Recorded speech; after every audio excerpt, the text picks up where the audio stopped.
Salve galera, estamos começando mais uma entrevista especial aqui no canal. Estou tendo o prazer de conversar com o Lucas Pano. Vocês já vão saber por que esse cara é especial e o porquê que ele está aqui. Claro, um dos motivos é esse título que vocês estão vendo aí na telinha, Sangue e Trevas. É um jogo que está em financiamento coletivo, mas vocês vão conhecer melhor daqui a pouco o Lucas. E as entrevistas especiais é isso mesmo que está acontecendo. Tenho oportunidade de me reunir com autores e figuras ilustres da cena do RPG no Brasil para puxar, conhecer e extrair algumas informações do que eles andam fazendo na carreira deles dentro desse cenário. Lucas, para começar da nossa entrevista, quem é você na fila do pão do RPG? Diga aí pra galera. Bom, vamos lá. Meu apelido, a galera deve me conhecer todo mundo por Pano. Se você falar Lucas, ninguém vai fazer ideia que sou eu. Mas eu sou um autor, né, que eu já escrevi um livro em 2019, que eu publiquei de forma independente, chamado Sangue e Glória. Ele ficou entre os 5 indicados do prêmio Ludopedia de melhor designer nacional, né, de melhor RPG nacional. E aí ele foi financiado em 2019 e eu terminei de entregar, né, todas as metas extras, tudo, no começo de 2020. E daí, de lá para cá, eu comecei a desenvolver esse próximo livro, que é o Sangue e Trevas. Então, esse vai ser o meu segundo livro de RPG, né? Antes desses dois, eu já tive um livro que era um e-book gratuito sobre a história do Warcraft. Não era de RPG, né? Era só a lore do Warcraft, que eu tinha um fansite de Warcraft e tal, e era um livro de mais de 100 páginas contando toda a história da franquia. Ele é gratuito, você acha ele por aí ainda na internet, chama-se Um Mundo Forjado em Guerra. Então, é mais ou menos isso que são os meus trabalhos aí de RPG, né? Começa lá, tipo, que eu falei, isso não está relacionado, mas é um livro que eu publiquei, e aí meu primeiro livro de RPG foi o Sangue e Glória, e agora está sendo, né, já está confirmado, que já está financiado, o Sangue e Trevas. Muito bem lembrado, eu já ia citar, mas você já adiantou. Sangue e Trevas já está financiado, já bateu a meta base e agora está correndo para cima das metas extras. Já bateu alguma meta extra ou está próximo? Já bateu a primeira, está meio do caminho da segunda. Coisa boa. Qual é a primeira meta extra? Só para informar. A primeira meta extra é um suplemento de especializações, que é como se fosse um mini conjunto de habilidades extra que o personagem pode adquirir. Então, tipo, ele pode se especializar em se tornar um assassino, ou um político, ou um alquimista. Por enquanto são essas 3, mas a gente tem planos de mais metas extras, vir mais especializações. Boa. Bom, já que a gente já começou a falar do Sangue e Trevas valendo, aqui vai a minha pergunta. Sangue e Trevas, como está escrito ali na página do Catarse, é um sistema narrativista de fantasia sobrenatural, com intrigas, combate e várias criaturas jogáveis. O que motivou você a criar esse jogo? Cara, vamos lá. O que me motivou a criar ele foi basicamente o seguinte. Eu sempre fui um fã, né, de Mundo das Trevas, especialmente o Vampiro à Máscara, que é o que eu mais joguei, mas eu gostava do Mundo das Trevas em geral.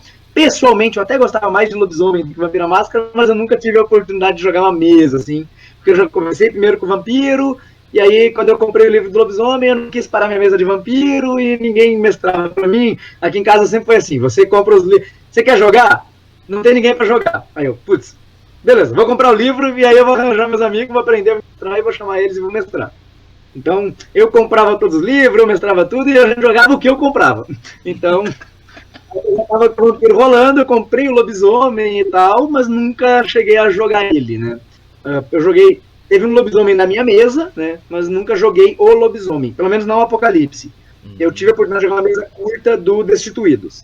Mas enfim, eu sempre gostei então do Mundo das Trevas. Só que eu não tinha mais saco. Tipo, quando eu já estava mais ali pela época da faculdade, saindo ali da faculdade, eu já não estava mais com saco. Eu estava meio que desanimado de RPGs em geral. A minha mesa de D&D, que já tinha 4 anos, eu parei ela, fazia 4 anos que eu estava jogando, eu parei e falei, não tem mais saco, parei e tal. E aí eu meio que parei RPG. Comecei a me focar mais em board game e tal, jogar com a galera. E aí, em algum momento, eu tinha um site do Warcraft, né, um fansite, e eu queria fazer um podcast que ia se passar no mundo de Warcraft, de RPG. A gente ia jogar RPG, ia gravar como podcast, fazer edição de áudio e tal, ia ser no mundo de Warcraft. E aí, nisso eu conheci, eu tava com aquela ideia do podcast engavetada, e eu conheci o Dungeon World. E me apaixonei por ele. Eu me apaixonei, como eu peguei, porque eu falei, vai ser perfeito pro podcast, é rápido, dinâmico, vai ser mais legal do que um D&D. E eu peguei ele para testar e para me preparar pro podcast. O podcast nunca saiu, mas eu me apaixonei por ele e tô jogando até hoje. Já faz quase 7 anos que a gente tá com aquela mesa.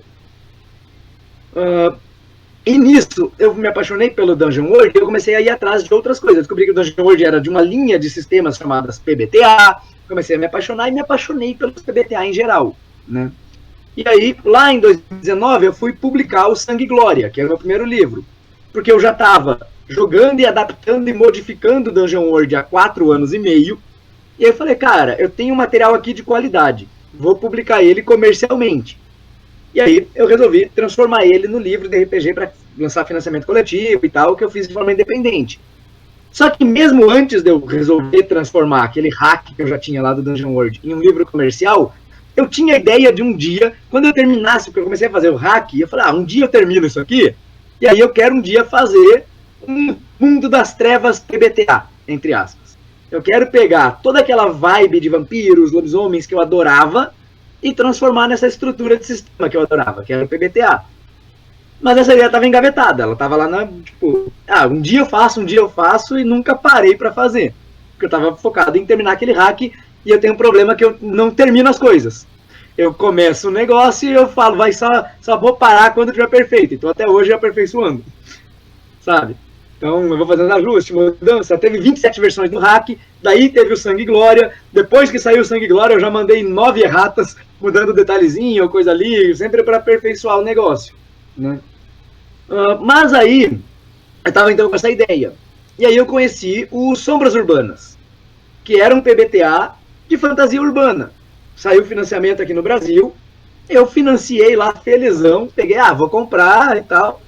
Tomei um calote, o livro nunca foi entregue, já faz uns 3 anos isso, né? E então eu tava com aquela, sempre quis jogar, de repente apareceu um financiamento disso, eu peguei na hora. E aí, depois ficou enrolando e tal. E nisso fui jogando Sangue e Glória. Quando eu vi que ficou claro que eu não ia receber o Sombras Urbanas, eu falei, deixa eu ir atrás do original em inglês. Aí eu comprei o inglês, reuni com meus amigos, joguei e não gostei muito. Eu acho que ele tem algumas coisas muito boas, mas tem um aspecto que pra mim é muito importante e que eu vejo como uma crítica que eu tenho com boa parte dos PBTA, que eles te propõem um arquétipo específico. Então, tipo assim, lá no Sombras Urbanas, você vai jogar com um vampiro? Você não vai jogar com um vampiro e você vai criar o seu vampiro. Você vai jogar com um arquétipo bem específico de vampiro, que é um vampiro rico, engomadinho, sabe? Blá, blá, blá. O lobisomem é um mendigo, blá, blá, blá, blá, blá. É esse personagem aqui que você vai jogar. Você não tem espaço para criar o seu personagem, sabe? Uhum. E aí eu falei, tá bom então. Já que esse jogo não me satisfez naquilo que eu queria, e agora que eu estou com o Sangue e Glória, aí quando o Sangue e Glória de fato já estava na campanha, tinha sido financiado, estava produzindo as meta extras, eu falei, beleza. Quando eu terminar de entregar tudo, depois de ver o sucesso, né, que foi o Sangue e Glória, né, foi um sucesso maior do que eu esperava, eu arrecadei bem mais do que eu estava contando que ia arrecadar e tal. Falei, cara, tem potencial, dá para mim continuar fazendo isso aqui. Então, o que eu vou fazer é, assim que eu terminar de entregar tudo do Sangue e Glória, e aí eu terminei de entregar no começo de 2020, eu falei, agora vou começar a fazer o meu próprio... caramba, peraí. Tava me ligando aqui. Sim. Eu falei, vou começar a fazer o meu próprio PBTA, meu próprio Mundo das Trevas PBTA. E aí eu comecei em 2020, nessa vibe de pegar... A minha ideia era meio que pegar toda a base do Sangue e Glória mecânica, adaptar para um cenário contemporâneo e para os outros tipos de criatura. Acabou que eu mudei mais o sistema do que eu esperava que ia mudar inicialmente. Então eu tive que reformular bastante coisa, ajustar bastante coisa por causa da temática diferente. Que eu vi que eu ia ter que fazer mais mudanças do que originalmente eu achei que ia fazer. E aí eu estava desde 2020 até agora arrumando e testando ele para lançar. Então a minha motivação foi meio que essa. Quero um Mundo das Trevas PBTA. O único que eu achei assim de renome e tal, que eu vi por aí, era o Sombras Urbanas, não me atendeu, então vou fazer o meu próprio. Perfeito, faça você mesmo, como diria Secular Games. é o seguinte, diante da tua fala anterior, que enquanto você estava justificando a motivação em torno do Sangue e Trevas, você já estava fazendo uma introdução do Powered by the Apocalypse, que inicialmente aqui no Brasil chegou pelo Dungeon World, junto pela Secular Games, e depois, posteriormente, ela veio a lançar o próprio PBTA. Então, quem tiver curiosidade... o Apocalypse World, no caso. Isso, né? Desculpa, o Apocalypse World. Então, quem quiser conhecer, dê um pulo lá no site da Secular, que tem lá disponível, inclusive até o PDF gratuito para vocês baixarem. Mas a minha curiosidade é que dentro da tua fala, você relatou que precisou fazer ajustes, considerando que os formatos que haviam eram caixinhas muito engessadas. E aí você queria algo mais flexível. Como é que você conseguiu flexibilizar um sistema que já é bastante flexível?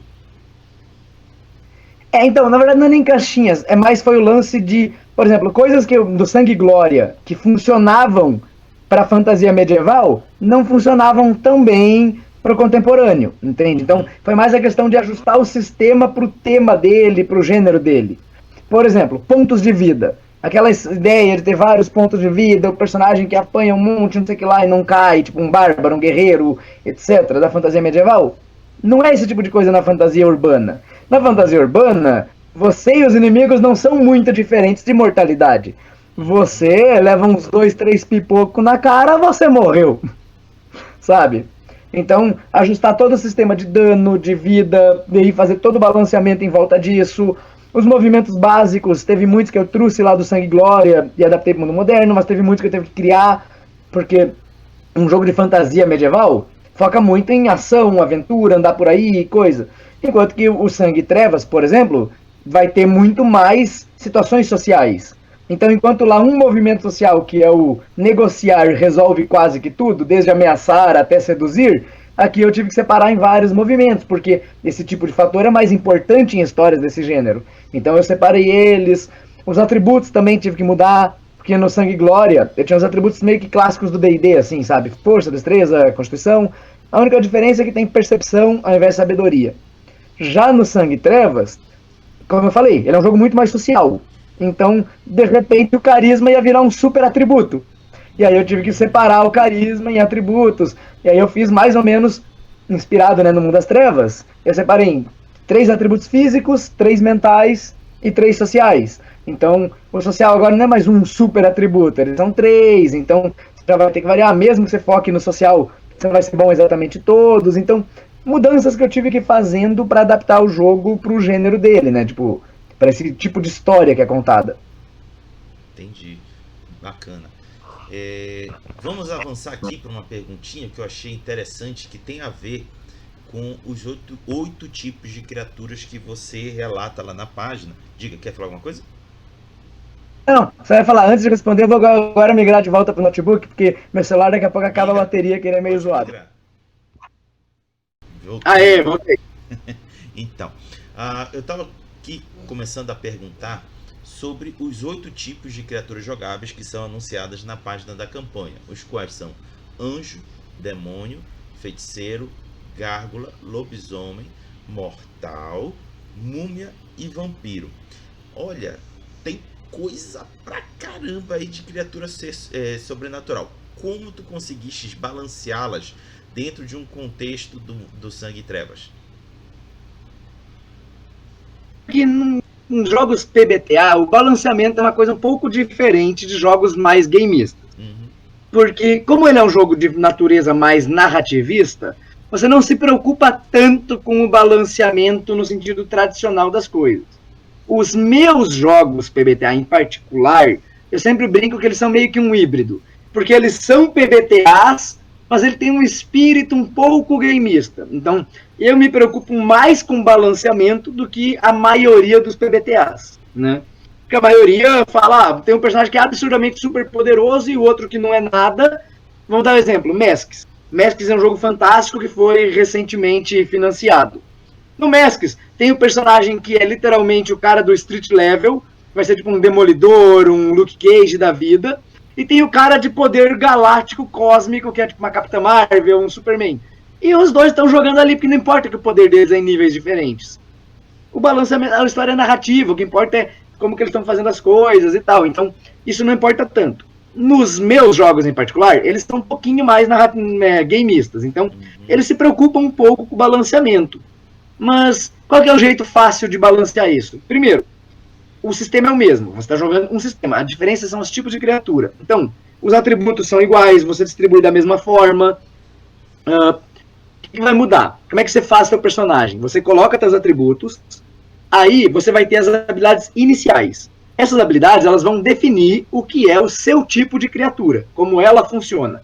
Então, a habilidade do vampiro vai ter lá a habilidade de ser morto-vivo, vai ter a habilidade de sugar sangue. Então, vai dizer o que é ser um vampiro aqui. E aí, isso vai diferenciar você das outras criaturas. Mas nenhuma delas tem algo muito poderoso em relação às outras. Tá? A única que tem um certo desbalanceamento e que é proporcional, proposital, é o mortal. O mortal ele é propositalmente menos poderoso que as outras criaturas. Mas isso é de propósito. Ele tem o diferencial dele. Mas o diferencial dele não é tão poderoso quanto as outras criaturas. Isso que eu tô querendo dizer, entendeu? Entendi. Fora o mortal, os outros são todos mais ou menos no mesmo nível de poder. Ninguém vai fazer uma coisa muito absurda enquanto os outros não conseguem fazer coisas, entende? E aí você vai escolher o perfil, cada tipo de criatura vai ter um perfil que você escolhe, e o resto é mais ou menos igual na ficha. Você vai ter a motivação, que é a mesma para todo mundo, você escolhe qual que é uma fonte XP, você vai ter os vínculos, você vai ter as dívidas, e aí você vai pegar as habilidades avançadas. Delas, essas avançadas, tem 2 grupos. Tem as genéricas, que são iguais para todo mundo, então todo mundo compartilha aquelas habilidades, e tem as habilidades específicas do teu tipo de criatura. Então tem habilidades que são os poderes de vampiro, tem outras que são os poderes de lobisomem, e etc. O mortal não tem habilidades genéricas, habilidades específicas, ele só tem as genéricas. Porque tudo que o mortal consegue fazer, os outros também conseguem. Porque o mortal não tem nada mágico ou místico sobre ele. Então ele vai pegar as habilidades genéricas, que é atirar melhor, ser sedutor, fazer coisas, as habilidades que todo mundo pode adquirir. Né? Tipo, ser um hacker e etc. Perfeito. Então tem esse leve desbalanceamento no mortal, mas só isso. Mas com certeza deve ter um que ali que faz eles terem algum encanto para um jogador poder escolher, né? Então, qual que é o lance? O mortal tem 2 aspectos. Porque a proposta do jogo é que você possa ou jogar todo mundo sendo um mesmo tipo de criatura, ou misturar as criaturas. Então, por exemplo, você pode querer fazer uma mesa na vibe de Supernatural, em que nós somos um grupo de mortais caçadores de monstros. Então você joga todo mundo com a ficha de mortal, e aí não tem problema, porque tá todo mundo com o mesmo tipo de ficha. Ou você joga todo mundo com gárgula, ou todo mundo com lobisomem, e etc. Mas você também pode misturar.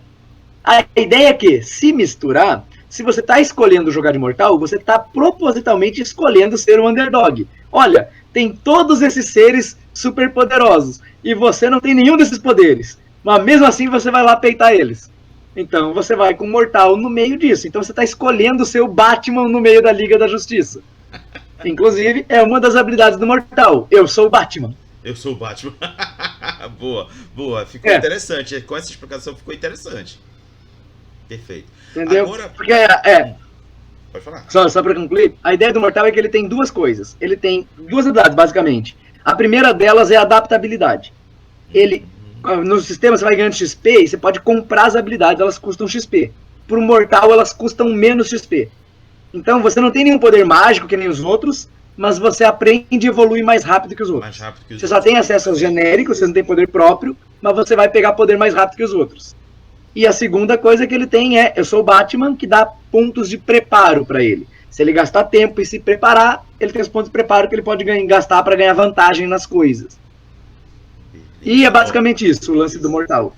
Perfeito. Olha, dou aqui as boas-vindas pro Gil Gangrel.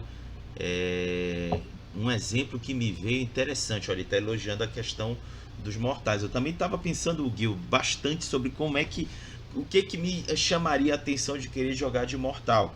Além de poder montar um grupo só de mortais, a cereja do bolo dele é isso que ele acaba de escrever. Se desenvolve mais rápido que os demais. Então esse deu realmente o diferencial. E o Robin dos Jovens Titãs. Tu acha interessante essa comparação, Lucas? E no Jovens Titãs é basicamente o Batman da Liga da Justiça, só na versão mirim. Boa, boa. Agora minha curiosidade é o seguinte, Lucas. Tu colocas essa quantidade de seres sobrenaturais, tu chegas a abordar um pouco a origem deles ou tu só coloca eles como uma opção de jogo sem adentrar muito os detalhes? Então, a ideia, a proposta do Sangue e Trevas é ser um sistema, mas não ser um cenário. Então, eu propositalmente não apresento o cenário. Eu meio que pego, por exemplo, o que é o vampiro. Eu pego uma mistura do que é o vampiro na cultura pop, nas principais mídias, e tento representar a essência, tipo, as coisas mais características e tradicionais dele. Então ele queima na luz do sol, estaca no coração, paralisa, ele já tá morto e tal. Aí tem os poderes, que tentam pegar os poderes mais, vamos dizer assim, clássicos, né, dos vampiros. O vampiro é um problema específico, porque ele tem muita coisa em muita mídia, então você tem que filtrar o que entra e o que não entra, né? Os outros têm problema contrário, tipo Gárgula, que quase não tem representações na mídia, e aí você tem que expandir e criar. O vampiro você tem que filtrar, né? Então eles têm os problemas opostos. Mas então eu tento apresentar mais ou menos uma forma genérica do que são vampiros, do que são lobisomens, e aí deixo os jogadores criar o mundo deles. Então, até no capítulo 3, eu falo sobre isso, eu falo sobre cenário. E eu falo, a primeira coisa que vocês vão ter que fazer é decidir um cenário. E aí nisso, eu falo, vocês podem jogar no mundo pronto, como por exemplo, vocês podem jogar no mundo de True Blood, se vocês gostam muito de True Blood, em que os vampiros se revelaram e coisa assim. E aí eu tenho uma parte que eu falo assim, sobre as criaturas eu levanto algumas perguntas, eu falo, façam perguntas para determinar como essas criaturas são no mundo de vocês, qual a origem, esse tipo de coisa. E aí eu levanto algumas sugestões de perguntas, do tipo, os vampiros, eles podem atravessar a água corrente? Podem entrar em algum lugar sem ser convidado ou não, sabe? Eu levanto perguntas sobre ele, levanto perguntas sobre as múmias, do tipo, todas as múmias que no mundo de vocês são as egípcias ou tem múmias das outras culturas, sabe? Lobisomem, eu pergunto, eles são amaldiçoados ou eles nascem lobisomem? É tipo genética ou é por transformação, foi mordido e se transformou? Então eu levanto para vocês decidirem no mundo de vocês, que vocês estão jogando, como é que é? Como que vocês acham mais legal? Olha, tá aí, agora a minha ficha caiu. Eu não estava compreendendo e é por isso que é legal a gente conversar com o autor. O Sangue e Trevas é na realidade, e o próprio tá escrito lá, só faltou interpretar o texto, falha minha, tirei um na rolagem do dado. É um sistema, ele diz, é um sistema que se propõe a adaptar esses seres sobrenaturais para você usar da melhor forma que você quiser usar. Como ele citou um exemplo, do True Blood, mas também o Lucas pode me corrigir, mas também pode até jogar Vampiro à Máscara, né, Lucas? Basta fazer as devidas como é que a gente fala? Os devidos cortes e dá pra jogar tranquilo, porque tu vai jogar o cenário, não é? No caso do Vampiro à Máscara, eu diria que tem um pequeno empecilho, que existem muitos clãs do Vampiro à Máscara que têm poderes muito específicos que não estão representados no sistema. Tipo, vicissitude, tenebrosidade, poderes que fogem do que é. Mas eu tava hoje, inclusive, vendo que um pessoal me perguntou, e eu levantei e falei assim, o que daria pra... O que o sistema representa do Vampiro à Máscara, né? E aí, é uma maneira assim, por exemplo, rapidez, potência e auspícios são habilidades. Literalmente é o nome das habilidades no Sangue e Trevas são rapidez, potência e auspícios. Então, essas disciplinas estão representadas. Tem uma habilidade chamada Manto das Sombras. Se você ficar parado no escuro, você desaparece. Representa primeiro nível de ofuscação. Tem uma habilidade genérica chamada Plena Vista, que quando você está no meio de uma multidão, você desaparece e ninguém te identifica ou te acha. Representa o nível 2 de ofuscação. Ou o nível 3, já não vou mais lembrar. Faz muito tempo que eu parei de jogar vampiro. Mas beleza, então ofuscação já está mais ou menos ali representada. Não vai estar tudo que a ofuscação faz, mas está mais ou menos representada. A habilidade genérica, médium, que deixa você ver aura e coisa assim, também representa auspícios. Além da habilidade auspícios, que melhora teus sentidos. Se você quiser fazer um make gangrel com a parte 1 da metamorfose, que é criar as garras e tal, tem um perfil de vampiro, que é o perfil predador, que é um vampiro meio animalesco. Tem o perfil Nosferatu, que você é um monstrão, feião, que é o clã Nosferatu.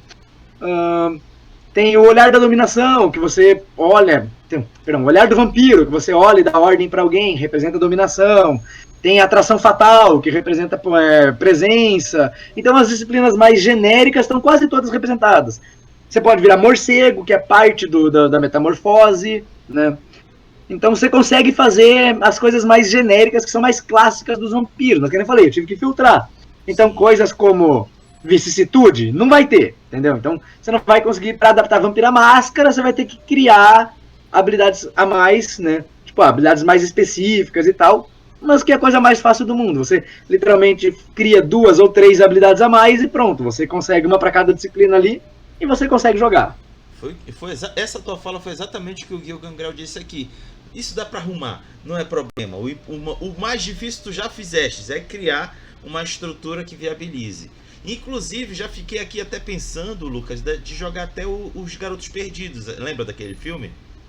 Sim, é um dos filmes que é minhas referências, assim, de vampiro. Poxa, é fantástico. Dá pra galera agora pegar teu jogo, fazer as devidas arrumações e meter bala. Tá aí, gostei, cara. Fica aí, galera, para vocês observarem essa característica muito positiva do Sangue e Trevas para vocês usarem nas suas mesas. Agora, bora voltar para a questão dos 8 tipos de monstros. No entanto, já foi dito, inclusive por você, no chat lá do Giro da Semana RPG, que tem outras que podem surgir conforme as metas extras forem surgindo. Pode dizer pra gente quais são? Inclusive, é a próxima meta que a gente está no meio do caminho para alcançar, é uma criatura a mais, né? A princípio, tem 5 criaturas, além das 8 do livro base, eu tenho ideia para outras 5, né? Dessas 5, uma delas já está sendo feita, porque ela vai ser uma meta social, ela não vai ser as metas financeiras. Ela vai ser uma meta que a gente vai ter uma live especial no Halloween, e aí, se atingir dessa meta, a gente vai fazer um crossover com um RPG O Legado. E aí vai ter os herdeiros jogáveis no Sangue e Trevas, né? Então, uma das criaturas é o herdeiro, que vai vir dependendo da meta social. As outras 4 ideias que eu tenho, elas são essas da meta extra. Então, a próxima meta nossa é essa. Vai adicionar mais uma criatura. Só que não vou ser eu que vou escolher. A gente vai abrir para votação e os apoiadores vão votar e a mais votada vai ser feita. A princípio eu vou colocar 3 delas, né? 3 dessas, eu tenho 4 ideias, mas eu vou colocar 3 para votação, que são as 3 que eu tenho uma ideia mais clara do que eu quero fazer, né? Mas eu nem comecei a desenvolvê-las ainda, né? Que são carniçais. Qual que é a ideia do carniçal? Ele era uma criatura que eu quase coloquei no livro base.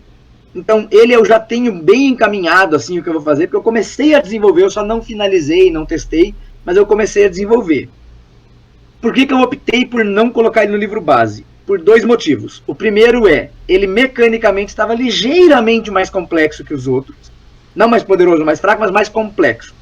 E aí eu falei, vou deixar como uma meta extra, porque deve ter uma coisa, o livro base tem essas aqui, e aí se você quer jogar uma coisa, você vai atrás do suplemento, que tem criaturas a mais e tal, aí você pega uma coisinha um pouquinho mais avançada. E o segundo motivo principal é porque o carniçal não é uma criatura só. Ele é meio que uma amálgama de criaturas que eu quis fazer, e nenhuma delas estava se sustentando sozinha, mas eu percebi que eu podia misturar elas. Que era, o primeiro era a ideia do médico e o monstro, porque eu sempre fui olhar para os monstros clássicos da literatura e tal.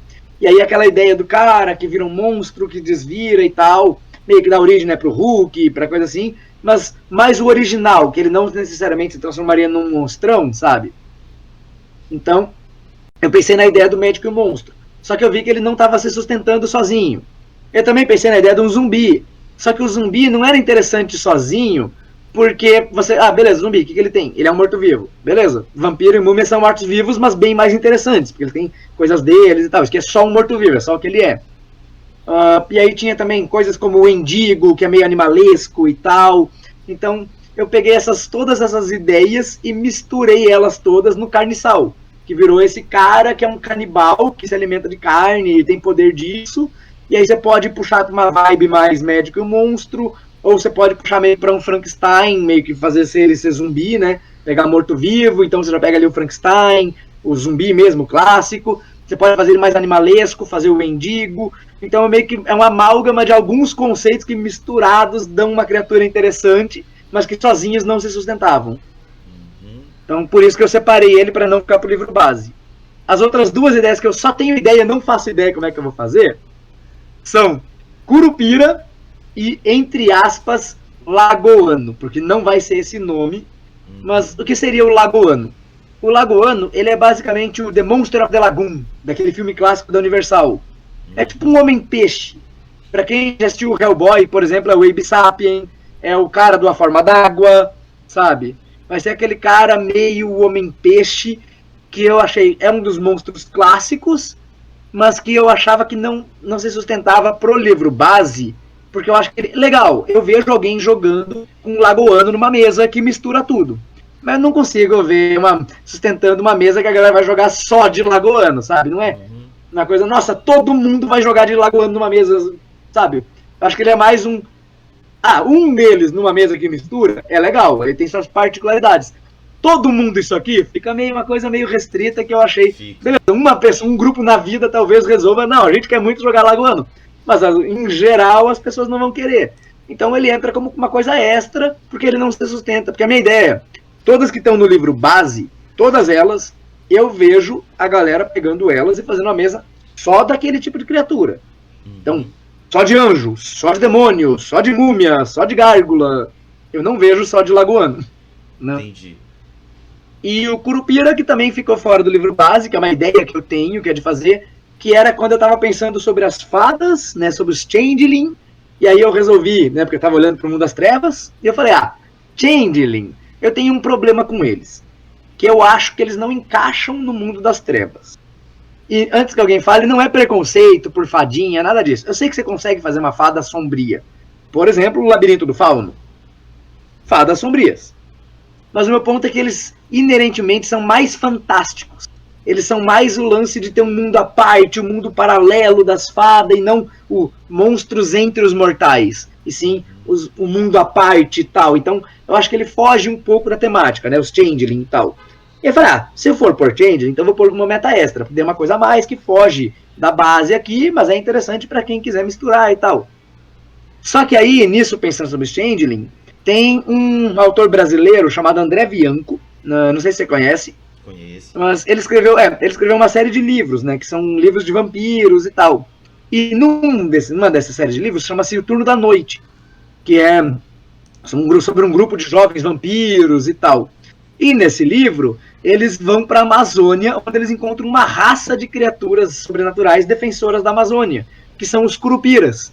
E dali eu tirei a ideia de fazer o Curupira, pegar uma coisa mais nacional e coisa assim, como se fosse o ser sobrenatural, que é entre aspas, o peixe fora d'água, que não é o Lagoano, é o Curupira. Porque é um jogo muito urbano sobre cidade, e você é o defensor da natureza num ambiente urbano de cidade, que essas mesas são. Então você vai ser provavelmente o cara que fica num parque nacional, ou que fica lá numa praça e protegendo o pouco que tem, tentando proteger a natureza da cidade que está englobando aquilo ali, e numa vibe mais sombria e tal. Então, e aí eu vi, como o Curupira vai mexer com a natureza e com essas coisas todas, eu achei que ele ia roubar um pouco do espaço das fadas. E aí eu falei, um compete com o outro, então eu tenho que escolher, porque não vou colocar os dois, porque eles vão ser, apesar de ter suas particularidades, vão ser muito próximos. E se tiver que escolher entre fadas europeias ou Curupiras brasileiros, eu achei os Curupira mais interessante. Perfeito. Tem uma sugestão de nome aqui para os lagoanos do Gil Gangrel, que ele diz que poderia chamar de Lagoon. Eu vou fazer uma outra proposta. Como você quer encaixar as lendas aquáticas, mais especificamente dos rios brasileiros, por que não utilizar uma expressão muito regional indígena, que é Igarapé? O que tu achas? Então, por que eu falei entre aspas Lagoano? Porque não vai ser o nome Lagoano. Ele tem um nome que é de uma lenda da Amazônia de homens-peixe. Só que eu não lembro o nome agora, por isso que eu falei, Lagoano, porque eu anotei, eu pesquisei, anotei o nome lá do bicho, mas eu não lembro ele. Então eu sempre falo, entre aspas, Lagoanos, né? Porque os Monsters of the Lagoon. Mas vai ser o nome daquela lenda que são os homens-peixes da Amazônia. Perfeito. Não é o Boto, né? Não é o Boto. Mas inclusive o Boto vai ser um dos perfis do Lagoano. O Lagoano vai ter um perfil que é o Boto, que ele tem vantagem para seduzir. Então podemos dormir tranquilos que não vai ser Lagoano, vai ser um outro nome mais específico e regional. Exato. Porque inclusive o próprio Monster of the Lagoon, ele é da Amazônia. no filme. O monstro da lagoa, a criatura da lagoa, ele foi encontrado nos rios da Amazônia. Tanto que o Forma d'Água também é. Porque o Forma d'Água faz uma homenagem ao monstro da lagoa. Então já tem essa origem ali e tal. Por acaso não seria Ipupiara, como o Gil tá escrevendo aqui no chat? Pode ser! Eu não vou lembrar. Boa, pesquisei, anotei e nunca mais vi. Bom, mas tá registrada aí a opção. Porque quando eu for agora atingir a próxima meta, a gente for abrir a votação, eu vou achar o nome oficial certinho para colocar. Beleza. Bom, agora a gente vai mais para a questão do que você está ofertando através da campanha para quem for contribuir. É dito que as recompensas iniciais prevê o livro físico e o livreto de coadjuvantes, assim como a possibilidade das metas extras quando forem alcançadas, cujas opções variam lá de apoio entre físico e digital, tem várias opções de participar. Então, basicamente, a tua campanha é de tentar trazer a versão física. Essencialmente é trazer a versão física e adicionais que possam enriquecer o jogo. É isso mesmo ou tem mais coisa aí? Então, a princípio, vamos lá. A gente tem 4 níveis de apoio, né? Que é o nível digital, que você vai pegar o livro digital, e as metas extra todas em formato digital. A gente tem o nível de apoio básico, que você vai pegar o livro físico e todas as metas extras em formato digital. Né? Então, é igual ao nível anterior, só que o livro é físico, né? Mas as metas extras são todas digitais. E aí sim, tem o terceiro nível de apoio que eu considero maior, assim, já vamos chegar lá, que é o nível Trevas, que é que você pega o livro físico, mais o escudo do mestre, mais todas as metas extras no formato físico, algumas delas, e, óbvio, todo o conteúdo digital, né? Tipo, livro físico, digital, todas as metas extras digital, mas algumas das metas extras em físico também. E aí tem um quarto nível de apoio que é igual ao apoio Trevas, só que, além disso tudo, tem o meu livro anterior, que é o Sangue e Glória, e todos os suplementos do Sangue e Glória em digital. Show! Olha só que interessante. Show de bola. Bom, agora vamos assim para o que eu vou chamar de última parte. Tu estás trabalhando com a Craftando Jogos. É o teu primeiro trabalho com eles ou já teve alguma outra atividade? Bom, assim, mais ou menos. Porque o que acontece foi, lá em 2020, quando eu terminei de entregar o Sangue e Glória, eu comecei a desenvolver 2 jogos simultaneamente. O Sangue e Trevas e o Crônicas de Sangue e Glória, que é um jogo de tabuleiro relacionado ao RPG Sangue e Glória. E aí, o Crônicas de Sangue e Glória, eu comecei a desenvolver e focar mais nele. Enquanto eu fui mais ou menos trabalhando Sangue e Trevas, fiz a base e aí fui fazendo os testes algumas vezes por semana, eu fui pegando pesado mesmo no jogo tabuleiro. E aí eu comecei a conversar com a Craftando pra gente lançar o jogo de tabuleiro, o Crônicas de Sangue e Trevas, de Glória. Só que ele estava programado para o começo desse ano, inclusive. Mas por uma série de motivos da pandemia, os preços subiram, a gente estava tendo dificuldade de viabilizar ele comercialmente. E aí a gente tomou a decisão de adiar o Crônicas até a Craftando ter alguns projetos menores de jogos de tabuleiro para se firmar no mercado, antes de tentar lançar um projeto grande, como vai ser esse jogo, né? Que é o Crônicas. Então, meio que ficou on hold. E aí, nisso que estava on hold, eu falei, beleza, e agora pro final do ano, daí vai vir o Sangue e Trevas com a Craftando. Então, eu tava dialogando com ela para lançar meio que os 2 esse ano com ela. Só que um acabou sendo adiado. Então, a minha pergunta é a seguinte, já que eu tava querendo tocar nesse ponto, como é estar trabalhando com uma editora como a Craftando Jogos? Essa pergunta é mais para quem está afim também de desenvolver algum jogo e saber de quem já atua a experiência de estar atuando com uma empresa como a Craftando. Mande bala. Cara, vamos lá. O meu primeiro livro eu publiquei de forma independente. Então, eu meio que toquei tudo. Eu basicamente escrevi o livro, aí eu fui atrás de lançar. Eu achei um artista, achei artista fazer a capa, artista interno, designer gráfico, achei tudo, abri a campanha, conduzi a campanha do Catarse, fiz o marketing, mandei com todo mundo, bem guerrilha de independente mesmo. Né?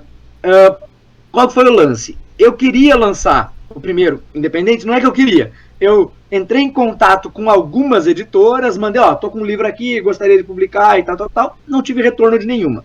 Muitas provavelmente não viram meu e-mail, muitas viram, mas elas devem receber várias galera falando, tô querendo lançar um jogo aqui, e me ignoraram, né? Ou isso se elas viram os e-mails.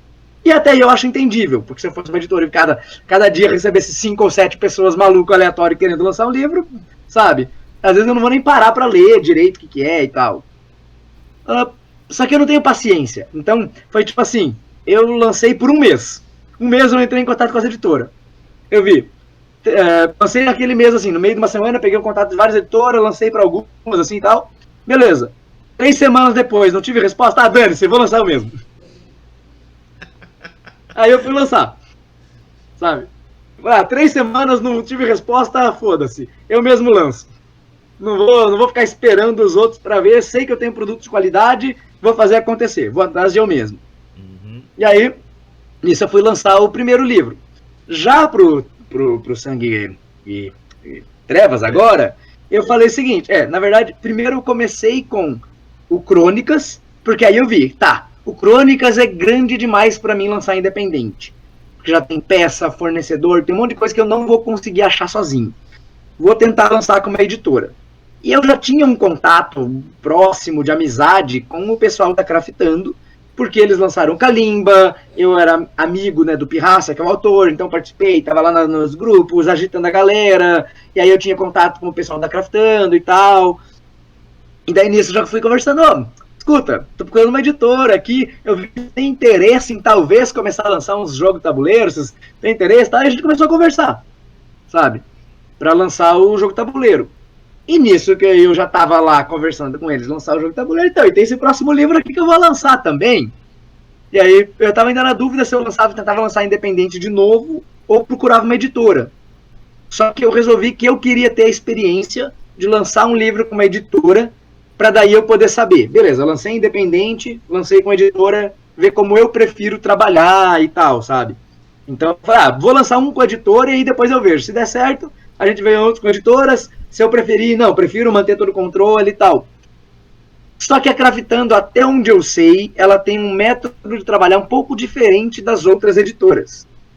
Porque quando você vai lançar um projeto com ela, não é a relação com ela é um pouco diferente da relação com as outras editoras. Normalmente, com as outras editoras, elas meio que assumem o negócio, você tem algum poder de decisão, de tomar palavra, né? Mas elas vão tomando as decisões. Com a Craftando, é quase como se você entrasse com uma parceria. Não é a editora Craftando que está lançando o jogo. A Craftando junto do Panon está lançando o jogo. Então, a gente vai dividir lucros, dividir investimento, sabe? Claro, porcentagens diferentes e tal, mas você divide o investimento necessário para as artes, para as coisas. Então eu dou parte do meu bolso, a Craftando dá parte do bolso, a gente divide os ganhos do projeto no lucro, por porcentagem, então vai por isso. Na hora de tomar decisão, a gente toma decisões juntas, eu retenho o poder criativo, eles não metem o dedo. Até aí eu acho que a maioria das editoras não deve meter, porque se eles estão comprando a sua ideia como designer, eles não devem muito meter o dedo. Mas elas podem, se elas acharem necessário, tomar uma decisão, tipo, muda isso aqui não tá funcionando, o povo tá reclamando disso. Com a Craftando, não. Com a Craftando, você retém o controle criativo total da coisa. Você vai... Artista, você pode falar, eu quero tal artista. Se você não tiver um artista, você pode falar, editora, temos que achar um artista. E eles vão junto com você, acham, apresentam para você, falam o que você acha desse. Então, é uma relação diferente da relação tradicional. É mais como se fosse uma parceria, né, um sócio, do que uma editora e um autor. Entendeu? Basicamente, a Craftando, o papel dela é de ser uma facilitadora de atividades que você sozinho não daria conta ou não saberia fazer. O que eu considero importante. Importante para quem isso, tá exatamente. Cara. Pô, show de bola. Você tem autonomia. Como eu falei, se eu quiser, eu posso. Eu cheguei e falei: o logo vai ser esse aqui, eu quero fazer a capa assim. Eles, beleza, isso vai ser, a capa vai ser assim. E eu falei: já tenho quem eu vou contratar para fazer a parte do design gráfico, quem vai fazer a coisa. Eu só não tenho o artista da capa, quem a gente vai fazer? Vocês têm alguma sugestão e tal? Daí eles acham e tal, entendeu? Mas é meio que eu fiz algumas coisas, Tanto que o logotipo Sangue e Trevas, inicialmente eles não tinham gostado da ideia. Quando eu falei, vai ser uma placa assim com neon, eles falaram, não sei não. Eu falei, já contratei, já tá fazendo. Semana que vem apresenta ali, daí quando apresenta, ficou bacana, eles gostaram, sabe? Uhum. Pô, legal. Muito bom. Então, estamos chegando aqui, eu já fiz minhas últimas perguntas. Então aqui vai oportunidade para tu dar algum segredo pra gente, alguma notícia. Tu já contaste pra mim que tu tem uma boca de jambu, já soltaste tudo que tinha que soltar. Mas tu tem alguma coisa assim especial que possa contar aqui pra gente que tá assistindo? Vamos lá. Na página do Catarse, você pode ver que a gente tem metas programadas até 10 mil, né? Isso é o que a gente está chamando de primeira fase. A gente não sabe quantas fases vai atingir. Talvez pare antes de 10 mil, talvez passe de 10 mil. Mas se passar de 10 mil, nós temos mais metas programadas. Não vai parar em 10 mil. A gente tem metas programadas e elas estão sujeitas à mudança, né? Até a gente colocar lá na página, são coisas que a gente está pensando em fazer e tal. São sujeitas a mudanças durante a campanha, mas a gente tem metas programadas para até 30 mil. Né? Essas metas incluem mais raças, né, mais tipos de criatura, mais especializações para personalizar o personagem. Também inclui um livro de híbridos, que são regras para misturar as criaturas, que tem que ter um desenvolvimento e tal, um suplemento à parte.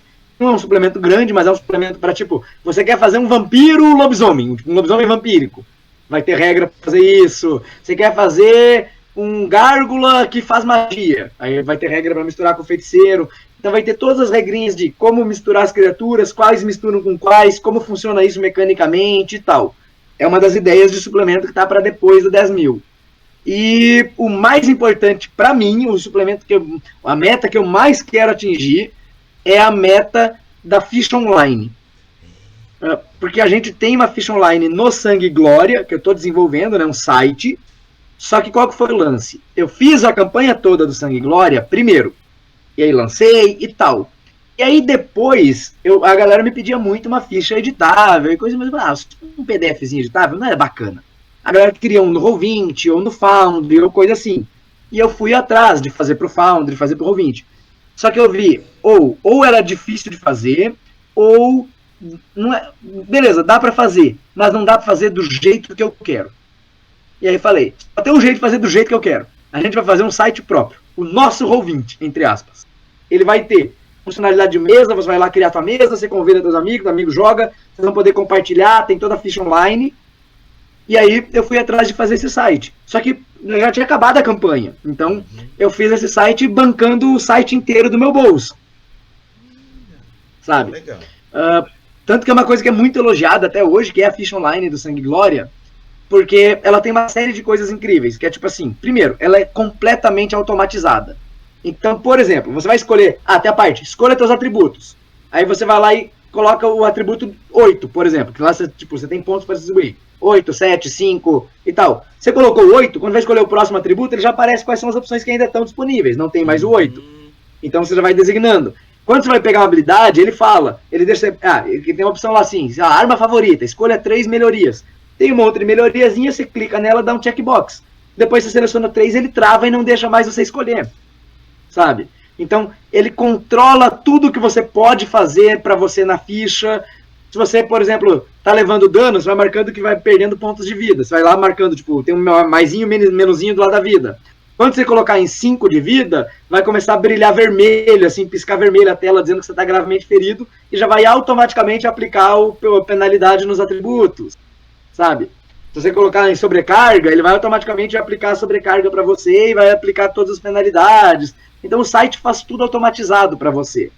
E aí, um objetivo é fazer uma versão da ficha do Sangue e Trevas nesse mesmo esquema. Oh, show de bola isso. Lucas, última parte da entrevista, eu vou fazer uma ponte com a rádio RPG Pará. Para quem não sabe, a rádio RPG Pará é a rádio do seu acerto crítico matinal. É uma brincadeira que eu faço de misturar RPG com música, em que toda manhã eu disparo um áudio para a galera escutar essa relação e ao final escutar a canção sendo tocada para vocês curtirem. E aí, Lucas, vou pedir para que você escolha uma canção que represente sangue e trevas. Diga aí qual é a canção e explique o porquê. Deixa eu achar o nome certinho dela. Tá. Eu acho que é I Wanna Do Bad Things. Quem é que canta? Deixa eu verificar aqui. É só Bad Things. Bad Things, de Jace Everett. É a música da abertura de True Blood. É a música que eu imediatamente associo a vampiros. Eu ia falar ou essa ou o Sympathy for the Devil por causa do Lestat no Entrevista com o Vampiro. Perfeito. Então, galera, quem já acompanha a Rádio RPG Pará, esta canção irá tocar na quarta-feira, porque eu já tenho uma programada para amanhã. Então, esse pedido do Lucas já está programado para quarta-feira para vocês escutarem. Lucas, chegamos ao final daqui da entrevista. Gostaria de deixar esse espaço para você fazer uma última fala para quem estiver escutando a gente. Bom, para quem tiver interesse, vocês podem procurar o Sangue e Trevas em www.catarse.me/sangue_trevas. E aí, vocês vão ler a campanha. Na campanha tem um demo, tem um link, né, de um demo gratuito que está lá no Dungeonist. Se procurar no Dungeonist, você acha também. Procurando para a campanha, você já vai para lá. É um demo de graça, você pode baixar, jogar, testar com seus amigos. Ele tem praticamente todo o conteúdo de regra que vai ter na versão final. Algumas estão um pouco resumidas, simplificadas, mas tem tudo. A única grande diferença é que vai ter só mortal, vampiro e lobisomem para você jogar. Então os 3 mais icônicos estão ali. Mas aqueles mais diferentes e inovadores, né, tipo gárgula, múmia e tal, você vai ter que esperar a versão completa se quiser. Mas você pode jogar com lobisomem, vampiro e mortal para ver como é que é o sistema. Então, pô, me interessei, mas tô na dúvida. Cara, não apoia na SEGA. Baixa o demo, dá uma lida, se gostar, compra. Se ainda tá na dúvida, joga com teus amigos, vê como é que é. Assiste umas lives do pessoal jogando, tem várias lá na página da Catarse, sabe? Então, vai atrás do demo, vai atrás da campanha e só não demora demais, porque é só até o dia 31 de outubro que a gente tá com o preço promocional de Halloween. Então, até o dia 31 a gente tá com um desconto generoso. Depois do dia 31 o preço vai subir. Então, você pode esperar depois, mas você vai pagar um pouquinho mais caro. Perfeito. Então, esse foi o Lucas Pannon, sendo entrevistado aqui, falando sobre o jogo Sangue e Trevas, que está atualmente em campanha de financiamento coletivo no Catarse, que inclusive já está financiado. Podem meter a cara que o livro vai vir. Vocês só vão ajudar agora a atingir as metas extras. Muito obrigado, Lucas. Ele foi financiado nas primeiras 24 horas e em 5 dias ele bateu a primeira meta extra. Aí já está quase agora na segunda extra. Então bora ajudar a bater logo essas metas extras.